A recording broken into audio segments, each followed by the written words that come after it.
But we may put a further question. We may put another question, and we may ask, well, does this traditional account, this resume of the traditional Buddha biography, really answer the question, who was the Buddha? It certainly tells us who Siddhartha was, certainly tells us who Gautama was. It gives us all the facts. I haven't mentioned all of them, but we know the name of the Buddha's father and his mother and his brother and his sister. We know all these facts, the name of the town where he was born, the name of the astrologer who came to see him when he was a baby. We know all the facts. But though we know all the facts, though we've got the whole story, though the life is fully documented, does this biography really tell us who the Buddha was? The question which really arises is, do we know the Buddha? And the emphasis is on the know. Do we know the Buddha from a description of the life of Gautama the Buddha?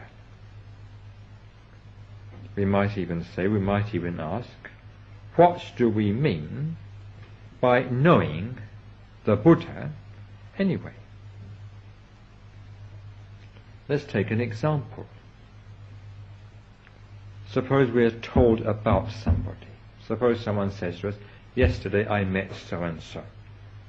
And they give you the facts about him or about her. They tell you the name of the person, and whether they were old or young, and where they live, and what they do, what their work is. You know, the question which people put usually now is, well, what do you do? So you know all these sort of things. You know which part of London or which part of the country he lives in. You get all these facts given to you about this person which your friend has met. But do you really know that person because you have all these facts at your disposal, because you know the name and the address and the date of birth? Do you really know that person on this account? Well, we can say that we know about him, but it might be a bit too much to say that we know. But suppose we take it a step further. Suppose you not only hear about this person, suppose one day you're introduced to him, you actually meet. Suppose you become acquainted. Well, then if someone asks you, you can give a description of the person. You can say, yes, he's, say, 5'8" high. Yes, he wears such and such kind of suit, and he's tall, or he's dark, or he's fair. He speaks with such and such kind of accent. Yes, he went to Africa 10 years ago. Yes, nowadays he works as a salesman. And in this way you know the whole life story. You know his likes and his dislikes. You know, for instance, that he likes Bach, but he doesn't like Beethoven, or he likes jazz, but he doesn't like something else. You know he likes a particular kind of food, and he doesn't like some other food. You know he belongs to a particular political party, or his religious beliefs are such and such. You know all that. So most people, therefore, would say of that person, or with regard to that person, I know him. Whereas they know all these facts about him. They're acquainted with him. They might even say, I know him very well. This is what we usually say about people when we know them to this extent. We say, I know him very well. But is it really so? Do we really thereby know that particular person? Do we really know him very well?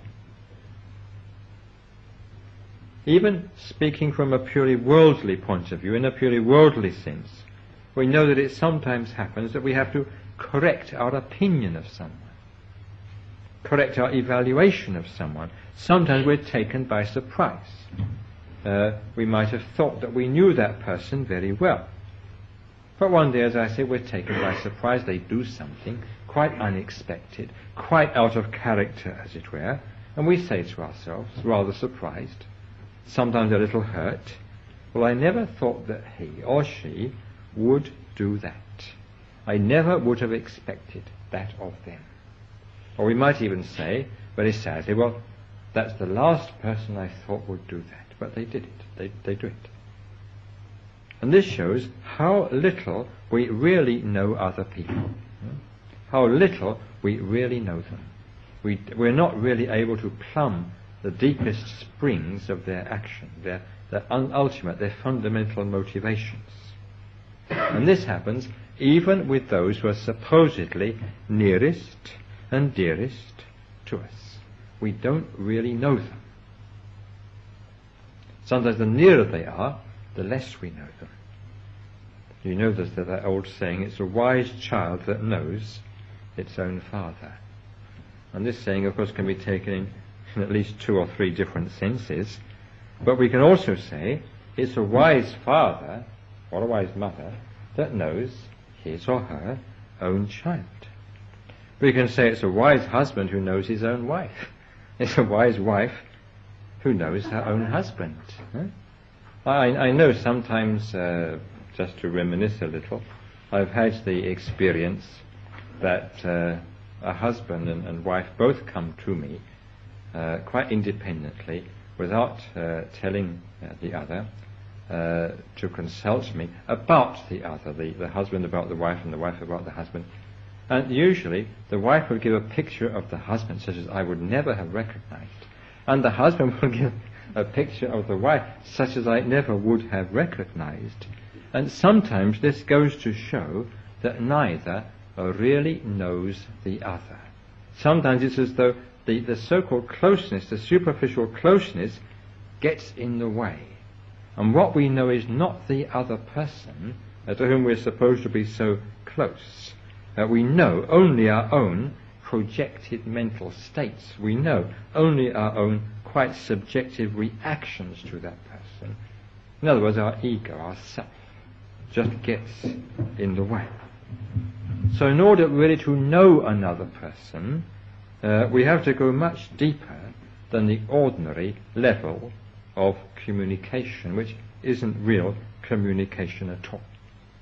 And it's just the same with regards to this question of knowing the Buddha. We may know, inverted commas, all the facts, the historical facts, the biographical facts about the life of Siddhartha, the life of Gautama.